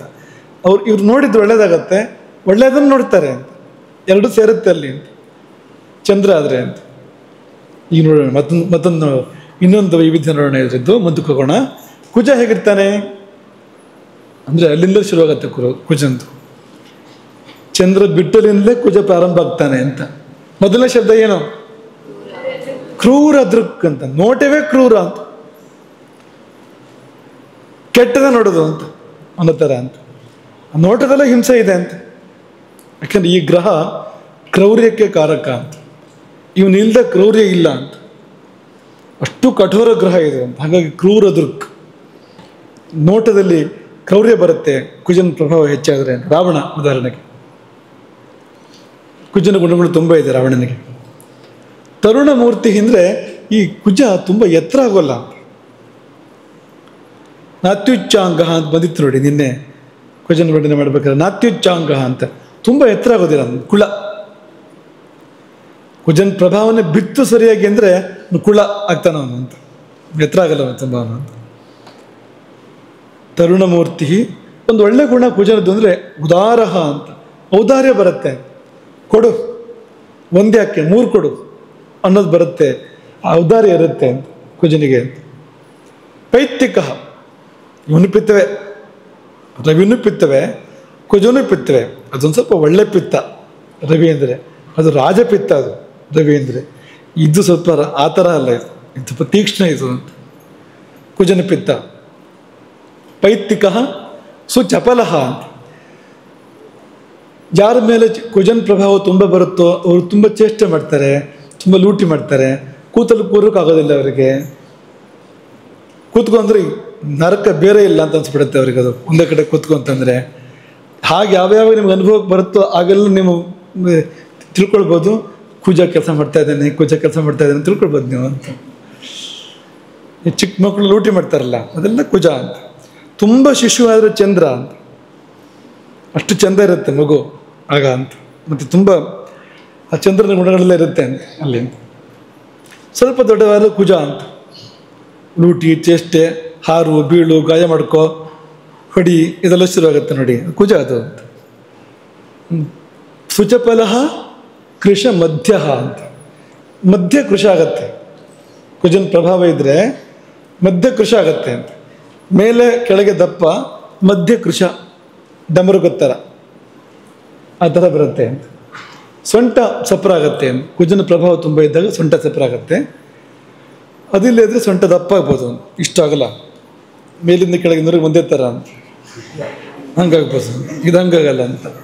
ಹೀಗೆ ಬರುತ್ತೆ ಅಂತ, ಮತ್ತೆ ಹೀಗೆ ಹೋಗುತ್ತೆ ಅಂತ. ಅದು ಕುಜನಿಂದ ಆಗುವಂಥದ್ದು. ಸಿಂಹಕಟಿ ಅಂತ ಪುರುಷರಿಗೂ ಹೇಳ್ತಾರೆ, ಸ್ತ್ರೀಯರಿಗೆ ಮಾತ್ರ ಅಲ್ಲ. ಸಿಂಹಕಟಿ ಅಂತ, ಸಿಂಹ ನೋಡಿ ಮುಂದಕ್ಕೆ ಆಗಲ್ಲ ಅಲ್ವಾ, ಹಿಂದೆ ಬಂದಾಗ ಸಫರ್ ಆಗುತ್ತಲ್ಲ, ರಾಮನಿಗೆ ಆ ಥರ ಇತ್ತು ಅಂತ ಹೇಳ್ತಾರೆ. ಸಿಂಹ ಮಧ್ಯಮ, ಸಿಂಹಕಟಿ ಅಂತ ಕುಜನಿಂದ ಬರುತ್ತೆ ಅದು. ಬುಧ ಶ್ಲಿಷ್ಟ ವಾಕ್ ಅಂದರೆ ಹೊಂದ್ಕೊಳ್ಳೋ ಮಾತಾಡ್ತಾನೆ, ಒಳ್ಳೆ ಮಾತಾಡ್ತಾನೆ, ತುಂಬ ಚೆನ್ನಾಗಿ ಮಾತಾಡ್ತಾನೆ. ಈ ಮಾತಿನ ಸೌಂದರ್ಯ, ಮಾತಿನ ವೈದಗ್ಧ್ಯ, ಪಾಂಡಿತ್ಯ ಎಲ್ಲ ಅವನಿಂದ ಬರೋದು. ಒಳ್ಳೆ ಮಾತುಗಾರ ಅಂದರೆ ಬುಧನಿಂದ ಬರೋಂಥದ್ದು ಅಂತ. ಶಿಷ್ಟವಾಗ್ ಮತ್ತು ಆ ಹೊಂದಿಕೊಳ್ಳುವಿಕೆ ಅನ್ನೋದು ಇವನಿಗೆ ಇರೋದು, ಈ ಬುಧನಿಗೆ ಇರೋದು ವಿಶೇಷವಾಗಿ ಅಂತ. ಶಿಷ್ಟವಾಗ್ ಮತ್ತು ಸತತ ಹಾಸ್ಯ ರುಚಿ. ಈ ಒಂದೇ ಗ್ರಹ ಹಾಸ್ಯವನ್ನು ಕೊಡೋದು ಇವನು ಮಾತ್ರ ಅಂತ, ಈ ಬುಧ ಮಾತ್ರ ಅಂತ. ಹಾಸ್ಯ ಪ್ರಜ್ಞೆ, ಹಾಸ್ಯ ಮಾಡುವಂಥ ಶಕ್ತಿ. ತಮಾಷೆ ಮಾಡಿದರೆ ನಗೋ ಥರ ತಮಾಷೆ ಮಾಡಬೇಕು. ಕೆಲವರು ಒಂದು ತಮಾಷೆ ಹೇಳಿ ಆಮೇಲೆ ಅವರೇ ನಗ್ತಾ ಇರ್ತಾರೆ, ಮತ್ತೆ ಯಾರು ನಗ್ತಾ ಇರೋದಿಲ್ಲ. ಎಲ್ಲ ಹೀಗೆ ಗಂಭೀರವಾಗಿರ್ತಾರೆ, ಇವ್ರು ನಗ್ತಾ ಇರ್ತಾರೆ. ಅಂಥ ಪರಿಸ್ಥಿತಿ ಬರೋದಿಲ್ಲ. ಬುಧ ಚೆನ್ನಾಗಿದ್ದರೆ ಅವ್ನು ಹಾಸ್ಯ ಮಾಡಿದ್ರೆ ಎಲ್ಲರೂ ಬಿದ್ದು ನಗ್ತಾ ಇರ್ತಾರೆ. ಕೆಲವ್ರು ಹೇಗೆ ಇಷ್ಟು ಚೆನ್ನಾಗಿ ಹಾಸ್ಯ ಮಾಡ್ತಾರೆ ಅಂದರೆ ಅವ್ರು ನಗ್ತಾ ಇರೋದಿಲ್ಲ, ತುಂಬ ಚೆನ್ನಾಗಿ ಗಂಭೀರವಾಗಿ ಹೇಳ್ತಾ ಇರ್ತಾರೆ, ಉಳಿದವ್ರು ಬಿದ್ದು ನಗ್ತಾ ಇರ್ತಾರೆ. ಅದು ಬುಧ. ಅದು ಸತತ ಹಾಸ್ಯ ರುಚಿ ಅಂತ. ಈ ಬುಧ ಏನಾದ್ರು ಸರಿ ಕೈ ಕೊಟ್ಟ ಅಂದರೆ ಪ್ರಭಾವ ಬೀರಿದ ಅಂದರೆ ಅವರು ಯಾವಾಗ ನೋಡಿದ್ರು ತಮಾಷೆ ಮಾಡ್ತಾ ಇರ್ತಾರೆ, ಎಷ್ಟೊತ್ತಿಗೂ ತಮಾಷೆ ಮಾಡ್ತಾ ಇರ್ತಾರೆ. ಅದು ಅವನಿಂದ ಬುಧನಿಂದ ಬರೋದು ಅಂತ. 24 ಗಂಟೆನೂ ತಮಾಷೆನೇ ಅಂತ. ಅವನ ಪ್ರಭಾವ ಹೆಚ್ಚಾದರೆ. ಕಡಿಮೆ ಆದರೆ ಎಷ್ಟಕ್ಕಿದ್ದಾನೋ ಅಷ್ಟರ ಮಟ್ಟಿಗೆ ತಮಾಷೆ ಮಾಡ್ತಾ ಇರ್ತಾರೆ, ತಮಾಷೆ ಮಾಡದಿರೋದಿಲ್ಲ ಅಂತ. ಸತತ ಹಾಸ್ಯ ರುಚಿ ಜ್ಞ ಅಂದರೆ ಬುಧ. ಈ ಬುಧ ಯಾವ ಧಾತು ಅಂದರೆ ಪಿತ್ತ, ಮಾರುತ, ಕಪ ಅಂತ. ಒಟ್ಟು ಎಷ್ಟಿದೆ? 3 ಹೋದಿವನು ಅಂತ. ತ್ರಿಧಾತು, ಧಾತು ಸಾಮ್ಯಕ್ಕೆ ಹೇಳಿ ಮಾಡಿಸಿದ ಗ್ರಹ. ವೈಷಮ್ಯ ಕೊಟ್ಟರು ಹಾಗೆ ಕೊಡ್ತಾನೆ, ಸನ್ನಿ ಬಂದ್ಬಿಡುತ್ತೆ, ಆ ಮಟ್ಟಕ್ಕೆ ಹೋಗ್ಬಿಡುತ್ತೆ. ಇನ್ನು ಗುರು, ಮೊದಲನೇ ಶಬ್ದ ಏನು ನೋಡಿ, ಬೃಹತ್ ಅನುಭವ ಅಂತ. ದೊಡ್ಡ ಶರೀರ ಅಂತ. ಈ ದೊಡ್ಡದು ಅಂತ ಏನೆಲ್ಲ ಇರುತ್ತೆ ಅದರಿಂದೆಲ್ಲ ಗುರು ಇರ್ತಾನೆ. ಅದು ಒಳಗಿಂದ ಇರ್ಬೋದು, ಹೊರಗಿಂದ ಇರ್ಬೋದು. ಯಾವುದೆಲ್ಲ ದೊಡ್ಡದೋ ಅದೆಲ್ಲ ಗುರುವಿನ ಪಾತ್ರ ಇದೆ. ಗುರು ಶಬ್ದಕ್ಕೆ ದೊಡ್ಡದು ಅಂತ ಅರ್ಥ ಇದೆ. ದೊಡ್ಡ ಪಾತ್ರ ಎಲ್ಲ ಗುರುವಿನ ಪಾತ್ರ ಇದೆ ಅಲ್ಲಿ ಅಂತ, ಗುರುವಿನ ಪ್ರಭಾವ ಇದೆ ಅಲ್ಲಿ ಅಂತ. ದೊಡ್ಡ ಪ್ರಾಣಿ ಆನೆ, ಗುರುವಿನ ಪಾತ್ರ ಇದೆ ಅಲ್ಲಿ. ಆನೆ ಸ್ವಭಾವದಲ್ಲೂ ಕೂಡ ಕಫಾತ್ಮಕ ಅಂತ, ಗುರು ಕಫಧಾತುವಿನ ಆ ನಡೆ ಆನೆಗೆ ಬರುತ್ತೆ ತುಂಬ. ಈಗ ಬೃಹತ್ತನು ಪಿಂಗಲ ಮೂರ್ಧಜಯ ಕ್ಷಣ. ತಲೆ ಕೂದಲು ಮತ್ತು ಕಣ್ಣು ಎರಡೂ ಪಿಂಗಲ ಅಂತ. ಸ್ವಲ್ಪ ಚಿನ್ನಕ್ಕೆ ಹತ್ರ ಅದು, ಮಧು ಪಿಂಗಲ ಅಲ್ಲ. ಚಿನ್ನದ ಕೂದಲು, ಚಿನ್ನದ ಬಣ್ಣದ ಕೂದಲು, ಚಿನ್ನದ ಬಣ್ಣದ ಕಣ್ಣು ಇರ್ತಾರಲ್ವಾ. ನಮ್ಮ ಭಾರತದಲ್ಲಿ ಕಡಿಮೆ, ವಿದೇಶಗಳಲ್ಲಿ ಈ ಚಿನ್ನದ ಬಣ್ಣದ ತಲೆಗೂದಲರು ಇರ್ತಾರೆ. ಚಿನ್ನದ ಬಣ್ಣ ಯಾರು ಬೇಕಾದ್ರೂ ಮಾಡ್ಕೋಬೋದು ಇವತ್ತು, ಅದಲ್ಲ. ಒಂದು ಸತಿ ಅಂಗಡಿಗೆ ಹೋಗಿ ಬಂದರೆ ಆಯ್ತು, ಚಿನ್ನದ ಬಣ್ಣದ ಕೂದಲು ಅಂತ. ಅದೇನು ಶಾಶ್ವತ ಅಲ್ಲ. ಒಂದು ಅರ್ಧ ದಿವಸ, ಒಂದು ಕೆಲವು ದಿವಸ ಕಳೆದ ಮೇಲೆ ಅರ್ಧ ಚಿನ್ನ ಅರ್ಧ ಕಬ್ಬಣ ಆಗಿಬಿಡುತ್ತೆ. ಆಮೇಲೆ ಹೊಸ ಕೂದಲು ಹುಟ್ಟು ಬಂದಿದ್ದು ಕಬ್ಬಣ, ಕಪ್ಪಿದೆಯಲ್ಲ, ಮೇಲಿನ ಚಿನ್ನ ಅಂತ. ಇದಾಗಲ್ಲ. ನಿಜವಾದ ಚಿನ್ನದ ಬಣ್ಣದ, ಸಹಜವಾಗಿ ಚಿನ್ನದ ಬಣ್ಣದ ಕೂದಲು ಮತ್ತು ಕಣ್ಣು. ಮೂರ್ಧಜ ಈ ಕ್ಷಣ, ಮೂರ್ಧಜ ತಲೆಗೂದಲು, ಈ ಕ್ಷಣ ನೋಟ ಅಂತ. ಬೃಹಸ್ಪತಿ ಶ್ರೇಷ್ಠಮತಿ ಅಂತ. ಗುರು ಮುಖ್ಯವಾಗಿ ಕೊಡುವಂಥದ್ದು ಇದು ಅಂತ. ಶ್ರೇಷ್ಠಮತಿ, ಶ್ರೇಷ್ಠವಾದ ಬುದ್ಧಿಯನ್ನು ಕೊಡ್ತಾನೆ. ಬುಧ ತೀಕ್ಷ್ಣ ಬುದ್ಧಿಯನ್ನು ಕೊಡ್ತಾನೆ, ಆದರೂ ಒಳ್ಳೆ ಬುದ್ಧಿಯನ್ನು ಗುರು ಕೊಡ್ತಾನೆ. ಅದೇ ವ್ಯತ್ಯಾಸ. ಬುದ್ಧನ ಪ್ರಭಾವದಿಂದ ಪಂಡಿತನಾಗ್ಬೋದು, ಅದು ಒಳ್ಳೆಯವನಾಗಬೇಕು ಅಂತಿಲ್ಲ. ಪಂಡಿತರೆಲ್ಲ ಒಳ್ಳೆಯವರಲ್ಲ, ಒಳ್ಳೆಯವರೆಲ್ಲ ಪಂಡಿತರಲ್ಲ. ಎಲ್ಲೋ ಅಪರೂಪಕ್ಕೆ ಒಳ್ಳೆ ಪಂಡಿತರಿರ್ತಾರೆ, ಪಂಡಿತರಾಗಿರ್ತಾರೆ, ಒಳ್ಳೆಯವರು ಆಗಿರ್ತಾರೆ. ಆ ಥರ ಇರುತ್ತೆ. ರಾವಣ ಪಂಡಿತನೇ, ಆದರೂ ಒಳ್ಳೆಯವನಲ್ಲ ಅಲ್ವಾ. ಹನುಮಂತ ಪಂಡಿತ ಹೋದು, ಆದರೆ ತುಂಬ ಒಳ್ಳೆಯವನ ಜೊತೆಯಲ್ಲಿ ಅಂತ. ಗುರು ಅದು. ಆ ಒಳ್ಳೆತನ ಅಂತ ಏನಾದ್ರು ಬಂದರೆ ಅದು ಇವನಿಂದ ಬರುತ್ತೆ. ಜೀವನದಲ್ಲಿ ಒಳ್ಳೆತನ ಅಂತ ಬರುತ್ತಲ್ಲ, ಒಳ್ಳೆಯವರನ್ನು ಕರೆಸ್ಕೋಬೇಕು ಅಂದರೆ ಗುರುವಿನ ಪ್ರಭಾವ ಬೇಕಾಗತ್ತೆ ಅಲ್ಲಿ. ಬೃಹಸ್ಪತಿ ಶ್ರೇಷ್ಠಮತಿ ಕಫಾತ್ಮಕ, ಕಫಧಾತು ಪ್ರಾಧಾನ್ಯ. ಕಫಧಾತು ಪ್ರಾಧಾನ್ಯ ಆದರೆ ತುಂಬ ಸಮಾಧಾನ ಬರುತ್ತೆ. ಯಾರಲ್ಲಿ ಕಫಧಾತುವಿಗೆ ಪ್ರಾಧಾನ್ಯ ಇರುತ್ತೆ ತುಂಬ ಸಮಾಧಾನ, ತುಂಬ ಏಕಾಗ್ರತೆ, ಸ್ಥಿರಚಿತ್ತ, ಅವರಿಗೆ ನಿರ್ಧಾರ ಬದಲು ಮಾಡೋದಿಲ್ಲ ಅಂಥದ್ದು ಇದೆಲ್ಲ ಬರುತ್ತೆ. ತಂಪು ಅದೆಲ್ಲ ಅಲ್ಲಿಂದ ಬರೋಂಥದ್ದು ಅಂತ, ಇದೆಲ್ಲ ಗುರುವಿಂದ ಬರುತ್ತೆ. ಶುಕ್ರ, ಭೃಗು ಅಂದರೆ ಶುಕ್ರ, ಸುಖಿ ಅಂತ, ಖುಷಿಯಾಗಿರೋದು, ಆರಾಮಾಗಿರೋದು ಅಲ್ಲಿಂದ ಬರುತ್ತದೆ. ಗೊತ್ತಿಲ್ಲ, ಈ ಪಾಠ ಮುಗಿ ಹೊತ್ತಿ ನೀವು ಯಾರ್ಯಾರು ಶುಕ್ರನ ಅಭಿಮಾನಿಗಳಾಗ್ತೀರೋ, ಯಾರ್ಯಾರು ಗುರುವಿನ ಅಭಿಮಾನಿಗಳಾಗ್ತೀರೋ, ಯಾರ್ಯಾರು ಕುಜನ ಅಭಿಮಾನಿಗಳಾಗ್ತೀರೋ ಗೊತ್ತಿಲ್ಲ. ಇವನು ಸುಖಿ ಅಂತ, ಸುಖವನ್ನು ಕೊಡ್ತಾನೆ. ಇಂದ್ರಿಯಗಳಿಂದ ಬರೋ ಸುಖ ಇದೆಯಲ್ಲ, ಖ ಅಂದರೆ ಇಂದ್ರಿಯ, ಕಣ್ಣಿಂದ ಬರೋ ಸುಖ, ಕಿವಿಯಿಂದ ಬರೋ ಸುಖ, ಮೂಗಿಂದ ಬರೋ ಸುಖ, ನಾಲಿಗೆಯಿಂದ ಬರೋ ಸುಖ, ಈ ಲೋಕದ ಸುಖಗಳು ಅದೆಲ್ಲ ಕೊಡುವಂಥವನು. ಕಾಂತ ವಪುಹು, ಚಂದ ಶರೀರ ಅಂತ, ಸುಂದರಾಂಗ ಅಂತ. ವಪು ಶರೀರ, ಕಾಂತ ವಪು ಅಂದರೆ ಬಯಸಂಥ ಶರೀರ ಅಂತ, ಅಪೇಕ್ಷೆ ಪಡಬೇಕು, ಎಷ್ಟು ಚೆನ್ನಾಗಿದ್ದಾನೆ ಅಂತ, ಅಂಥ ಶರೀರ ಕೊಡ್ತಾನೆ ನಾನು. ಸುಲೋಚನ, ಕಣ್ಣು ಚಂದ. ಸುಲೋಚನ ಕಫಾನಿಲಾತ್ಮ, ಕಫ ಮತ್ತು ವಾತ, ಅನಿಲ ಅಂದರೆ ವಾತ, ಕಫ ಮತ್ತು ವಾತ. ಚಂದ್ರನಿಗೆ ವಾತ ಮತ್ತು ಕಫ, ಶುಕ್ರನಿಗೆ ಕಫ ಮತ್ತು ವಾತ ಅಂತ. ಕಫಕ್ಕೆ ಪ್ರಾಧಾನ್ಯ ಜಾಸ್ತಿ ಇದೆ. ಅಸಿತ ವಕ್ರ ಮೂರ್ಧಜ ಅಂತ ಏನಿರ್ಬೋದು ಹಾಗಂದ್ರೆ? ಮೂರ್ಧಜ ಅನ್ನೋ ಅರ್ಥ ಹೇಳಿದ್ವಿ ನಾವು ನಿಮಗೆ ಮೇಲ್ಗಡೆ. ಮೂರ್ಧಜ ಅಂತ ಹೇಳಿದ್ವಲ್ಲ ಗುರುವಿಗೆ ಹೇಳಬೇಕಾದ್ರೆ. ಮೂರ್ಧಜ ಅಂದ್ರೇನು? ಕೂದಲು.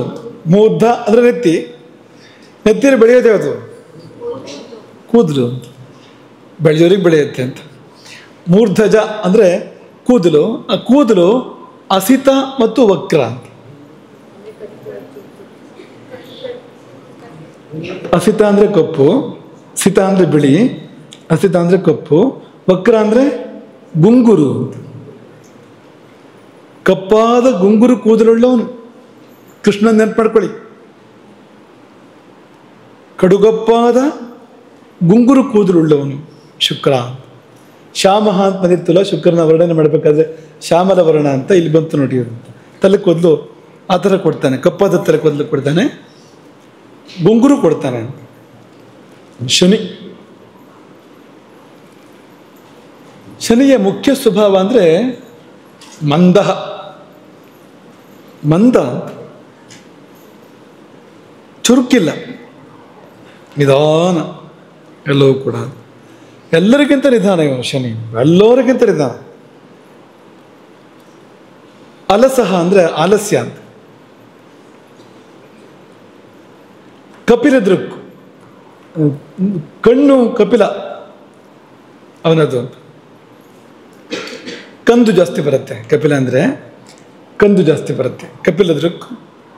ಕೃಷ ದೀರ್ಘಗಾತ್ರ, ಸಪೂರ ಉದ್ದ, ನಾನೊಂದು ಸರಳ ರೇಖೆ ಅಂತ ಆ ಥರ ಇರುತ್ತೆ ಅಂತ. ಹೀಗೆ ಹೋಗಿರ್ತಾನೆ ಅವನು ಅಂತ. ಉದ್ದನೂ ಇರಬೇಕು, ಸಪುರನೂ ಇರಬೇಕು, ಎರಡೂ ಇರಬೇಕು. ಬರೀ ಸಪುರ ಮಾತ್ರ ಆದರೆ ಚಂದ್ರ ಆಗ್ತಾನೆ, ಅದಲ್ಲ. ಉದ್ದನೂ ಇರಬೇಕು, ಸಪುರನೂ ಇರಬೇಕು. ಈಗ ಬಳ್ಳಿ ಹಾಗೆ ಆಗ್ತಾ ಇರಬೇಕು ಅಂತ ಉದ್ದ. ಅದು ಹಾಗೆ ಬಂದಾಗ ಅವನು ಶನಿದು ಬರುತ್ತೆ ಅಲ್ಲಿ. ಕೃಷ ದೀರ್ಘಗಾತ್ರ, ಸ್ಥೂಲ ದ್ವಿಜ, ದಪ್ಪ ದಪ್ಪ ಹಲ್ಲು. ದ್ವಿಜ ಅಂದರೆ ಹಲ್ಲು, ದೊಡ್ಡ ದೊಡ್ಡ ಹಲ್ಲು, ಒರಟು ಕೂದಲು. ಪರುಷ ರೋಮ ಕಚಹ, ರೋಮ ಅಂದರೆ ಮೈ ಮೇಲಿನ ಕೂದಲುಗಳು, ಕಚ ಅಂದರೆ ತಲೆ ಕೂದಲು, ಇದೆಲ್ಲ ತುಂಬ ಒರಟಾಗಿರುತ್ತೆ. ಪರುಷ ರೋಮ ಕಚಹ. ಕೂದಲು ಹಲ್ಲು ಎಲ್ಲ ಒಂಥರ ಬೇರೆ ಥರನೇ ಇರುತ್ತೆ, ಶನಿಯಿಂದ ಗೊತ್ತಾಗತ್ತರ ಇರುತ್ತೆ. ಅನಿಲ ಆತ್ಮ ಅಂದರೆ ವಾತಪ್ರಧಾನ ಗ್ರಹ. ಇದು ವಾತಪ್ರಧಾನ ಗ್ರಹ. ವಾತ ಪ್ರಕೃತಿ ಕೂಡ ಹಾಗೆ, ಅವ್ರು ಸಪೂರ ಉದ್ದ ಇರ್ತಾರೆ. ವಾತ ಪ್ರಕೃತಿ ಅಂದರೆ ಆ ಗ್ರಹ ಕೂಡ ಅದನ್ನು ಸೂಚನೆ ಮಾಡ್ತಾನೆ, ಅನಿಲ ಆತ್ಮ ಅಂತ. ಕಫ ಪ್ರಕೃತಿ ದಪ್ಪ ಇರ್ತಾರೆ. ಹಾಗಾಗಿ ಬೃಹಸ್ಪತಿ ಬೃಹತ್ ಅನ್ನೋ ಅಂತ ಬಂದಿದ್ದಾಕೆ ಅಂದರೆ ಕಫ ಪ್ರಕೃತಿ ಅದು ಹಾಗೆ ಇರೋದು ಅದು ಅಂತ. ಈ ಚಂದ್ರ ಪಾಪ ಅವನು ವಾತ ಕಫ ಎರಡು ಸೇರಿದೆಯಲ್ಲ ಅದರಲ್ಲಿ, ಅದು ವಾತ ಮುಂದಕ್ಕೆ ಬಂತಲ್ಲ, ಹಾಗೆ ಚಿಕ್ಕದಾಯಿತು. ಅದು ಉದ್ದ ಯಾಕಾಗಲಿಲ್ಲ ಅಂದರೆ ಕಫ ಬಿಡ್ತಾ ಇಲ್ಲ ಉದ್ದಾಗೋದಕ್ಕೆ ಅಂತ, ಹಾಗಾಗಿ ಎರಡು ಸೇರಿಕೊಂಡು ಹಾಗಾಗಿದೆ ಅದು. ಎಷ್ಟು ಗ್ರಹಗಳಿದ್ದು ಇದನ್ನೇ ನಾವು ಫಲದೀಪಿಕೆ ಮೂಲಕ ನೋಡ್ಬೋದು. ಇವತ್ತು ಸಮಯ ಕಡಿಮೆ ಆಗ್ಬೋದು, ಅದಕ್ಕೆ ಇದೇ ವಿಷಯನೇ ಫಲದೀಪಿಕೆಯಲ್ಲಿ ಹೇಳಿದ್ದನ್ನು ನೋಡ್ಬೋದು. ಸ್ವಲ್ಪ ವ್ಯತ್ಯಾಸ ಬರುತ್ತೆ, ಕೆಲವು ಅಂಶ ಜಾಸ್ತಿ ಸೇರ್ಬೋದು ಫಲದೀಪಿಕೆಯಲ್ಲಿ. ಅದನ್ನು ಒಂದು ಸತ್ಯ ನೋಡೋಣ ಅಂತ. ಯಾಕೆ ನೋಡಬೇಕು ಅಂದರೆ ಇದು ಚೆನ್ನಾಗಿ ಅರ್ಥ ಆದರೆ ತುಂಬ ವಿಷಯಗಳು ತಿಳ್ಕೊಳ್ಬೋದು ನಾವು. ಶಾಸ್ತ್ರದಲ್ಲಿ ತುಂಬ ಗತಿ ಸಿಗುತ್ತೆ ನಮಗೆ. ಆ ಗ್ರಹಗಳ ಸ್ವಭಾವ, ಗ್ರಹಗಳ ನಡೆ, ಅವ್ರು ಹೇಗೆ ಹೋಗ್ತಾರೆ ಅಂತ ತಿಳ್ಕೊಂಡ್ರೆ ಜನ ಹೇಗೆ ಹೋಗ್ತಾರೆ, ಜನ ಹೇಗಿರ್ತಾರೆ, ಜೀವನ ಹೇಗೆ ಹೋಗುತ್ತೆ ಅನ್ನೋದು ಗೊತ್ತಾಗತ್ತೆ. ಇನ್ನು ಬೇಗ ಇದನ್ನು ನೆನಪು ಮಾಡ್ಕೊಂಡು ನಿಲ್ಲಿಸ್ಬಿಡ್ತೀವಿ. ಇದನ್ನು ಊಟ ಮಾಡ್ಬೇಕಾದ್ರೆ ಯಾರ್ಯಾರು ಏನೇ ಅಂತ ಅನ್ನೋದನ್ನ ಒಂದು ಸತಿ ನೆನಪು ಮಾಡ್ಕೊಂಡ್ಬಿಡೋಣ. ನಿಮಗೆಲ್ಲ ಕಳೆದ ವರ್ಷದ ನೆನಪಿರ್ಬೋದು ಅಂತ ಅನ್ಕೊಳ್ತೀವಿ ನಾವು. ಊಟದಲ್ಲಿ 6 ರಸಗಳಿರ್ತವೆ ಮುಖ್ಯವಾಗಿ ಅಲ್ವಾ, ಷಡ್ ರಸಗಳು. ಖಾರ ಇರುತ್ತೆ ಅಲ್ವಾ, ಉಪ್ಪು. ಯಾರೂ ಪುಸ್ತಕ ನೋಡುವಾಗಿಲ್ಲ, ಎಲ್ಲ ಕೆಳಗಿಟ್ಬಿಡ್ಬೇಕು. ಕಾಗದ ಪೆನ್ನು ಕೆಳಗಿಟ್ಬಿಡಿ, ಕಾಗದ ಪೆನ್ನು ಬುಧನ ಕೆಳಗಿಡಿ, ಬರೆಯೋದೆಲ್ಲ ಬುಧ. ಕಹಿ ಮಿಶ್ರ, ಮಿಶ್ರಣ ಜಾಸ್ತಿ ಇರೋದಲ್ವಾ ಊಟ ಮಾಡಬೇಕಾದ್ರೆ. ಮಿಶ್ರ ಅಂತ ಹೇಳ್ತಿರೋದು ಏನಂದರೆ ಆ ಕಡೆ ಹುಳಿನೋ ಈ ಕಡೆ ಸಿಹಿನೋ ಹೇಳಕ್ಕೆ ಬರಲ್ಲ ಅಂತ, ಎರಡೂ ಇರುತ್ತೆ ಅಂತ. ಹುಳಿನೂ ಇದೆ ಸಿಹಿನೂ ಇದೆ ಅಂತ, ಹಂಗೆ ಬಂದಾಗ ಅಂತ ಇರೋದೆಲ್ಲದೂ ಇರುತ್ತೆ. ಎಲ್ಲದರಲ್ಲೂ ಎರಡು ಸೇರ್ಕೊಂಡು ಬರುತ್ತಲ್ಲ, ಖಾರನೂ ಇದೆ ಸಿಹಿನೂ ಇದೆ ಅಂತ ವಸ್ತುಗಳು ಇರ್ತವೆ ಕೆಲವು ಸತಿ. ಅದು ಈ ಬುಧನಿಗೆ ಸಲ್ಲತ್ತೆ. ಇನ್ನು ಹುಳಿ ಗೊತ್ತಿದೆ ನಿಮಗೆ. ಒಗರು, ಮಜ್ಜಿಗೆ ಯಾವುದು? ಒಗರಲ್ವ ಮಜ್ಜಿಗೆ? ಹಾಂ,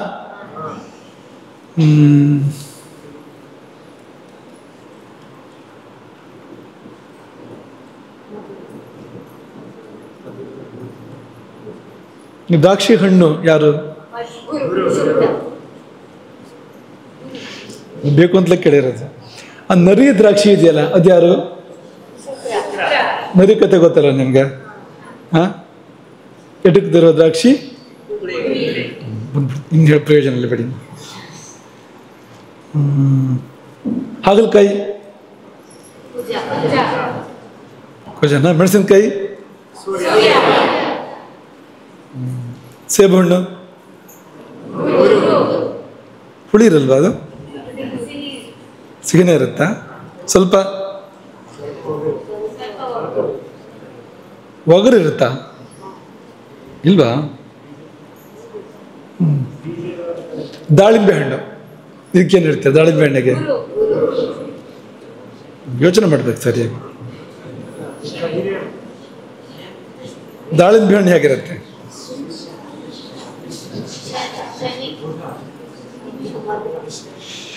ದಾಳಿಂಬೆಯಲ್ಲಿ ಬರುವ 2 ಗ್ರಹಗಳು ಯಾವುದು ಹೇಳ್ತೀರಾ? ಒಗರಿನ ಅಂಶ ಇದೆ ದಾಳಿಂಬೆ ಹಣ್ಣಿನಲ್ಲಿ, ಅದು ಶನಿ. ಸಿಹಿ ಅಂಶ ಇದೆ, ಅದು ಗುರು. ಉಪ್ಪಿನಕಾಯಿ ಯಾರು?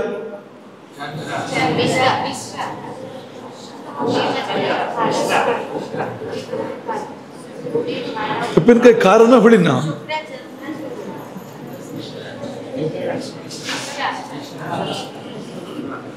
ಅನ್ನ ಯಾರು? ಏನ್ ಜನ ನೀವು? ನಿನ್ನೆ ಅನ್ನ ಯಾರು ಕೇಳಿದ್ರೆ ಚಂದ್ರ ಅಂತ ಹೇಳಿದ್ರಿ, ಇವತ್ತು ಅನ್ನ ಯಾರು ಕೇಳಿದ್ರೆ ಗುರು ಅಂತ ಹೇಳ್ತಾ ಇದ್ದೀರಿ. ದಿವಸ ಬೇರೆ ಬೇರೆ ಹೇಳ್ತೀರಾ.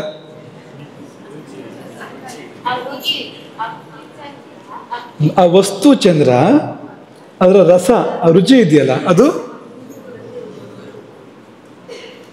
ಈ ಸಪ್ಪೆ ಅಂದ್ರೂ ಮಧುರನೇ, ನೆನ್ಪಿಟ್ಕೊಳ್ಳಿ.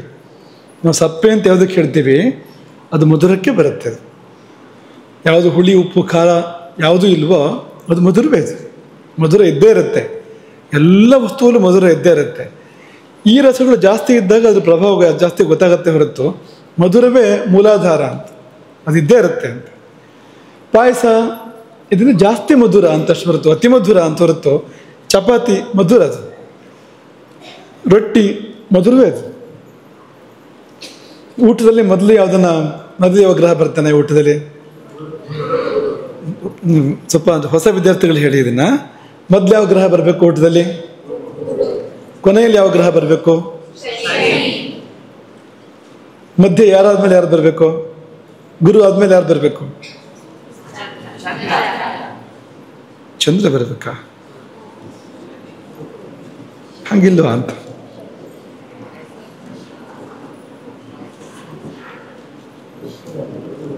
ಪಾಠ ಆಗಿಲ್ವೇನು ಕ್ವಶನ್? ನಮಗೆ ಪಾಠ ಆಗಿದೆಯಾ ಇದು? ಊಟದಲ್ಲಿ ಯಾವುದಾದ್ಮೇಲೆ ಯಾವ್ದು ಊಟ ಮಾಡಬೇಕು ಅದು ಪಾಠ ಆಗಿದೆಯಾ?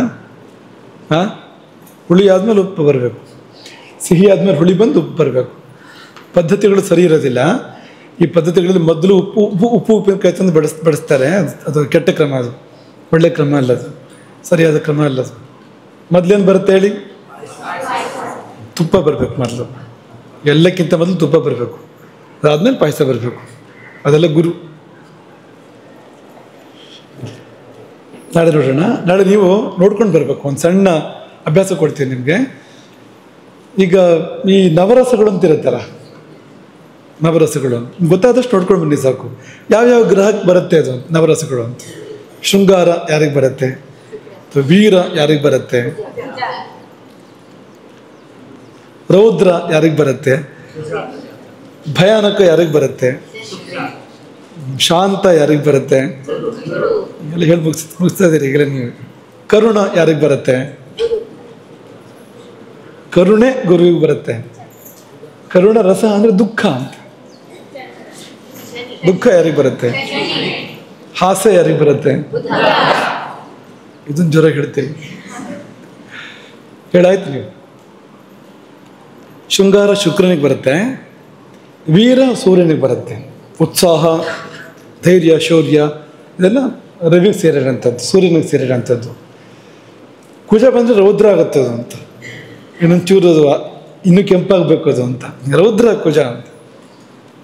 ಕರುಣ ಶನಿ ಯಾಕೆ ಅಂದರೆ ಕರುಣ ರಸ ಏನನ್ನು ಹೇಳುತ್ತೆ ಅಂದರೆ ದುಃಖವನ್ನು ಹೇಳುತ್ತೆ. ಅದು ಶನಿಯಿಂದಲೇ ಬರೋಂಥದ್ದು. ಹಾಸ್ಯ ಬುಧನೆ, ಬೇರೆ ಯಾರೂ ಇಲ್ಲ ಅದಕ್ಕೆ. ಬೀಭತ್ಸ, ಬೀಭತ್ಸ ಶನಿಯಿಂದಲೇ ಬರಬೇಕು. ಬೀಭತ್ಸ ಈ 7 ಗ್ರಹಗಳಿಂದ ಹೇಳ್ತಾ ಇರೋವಂಥದ್ದು ಇದು. ಬೀಭತ್ಸ ಶನಿಯಿಂದಲೇ, ಭಯಾನಕೂ ಶನಿಯಿಂದಲೇ. ಭಯ ಶನಿಯಿಂದ, ಬೀಭತ್ಸ ಅಂದರೆ ಜುಗುಪ್ಸೆ, ಆ ಥರ ಆಗತ್ತಲ್ಲ, ಅದು ಶನಿಯಿಂದ ಬರೋದು. ಅದು ಶಾಂತ ಗುರುವಿಂದ. ನಾಳೆ ಇನ್ನೊಂದು ಗ್ರಂಥದ ಮೂಲಕ ನೋಡೋಣ. ರಾಹುಕೇತುಗಳನ್ನು ನೋಡೋಣ ನಾಳೆ. ಆ ಗ್ರಂಥದಲ್ಲಿದೆ ಅವ್ರು ಹೇಗಿರ್ತಾರೆ ಅಂತ, ರಾಹುಕೇತುಗಳು ಅಂತ. ಹರೇ ರಾಮ್.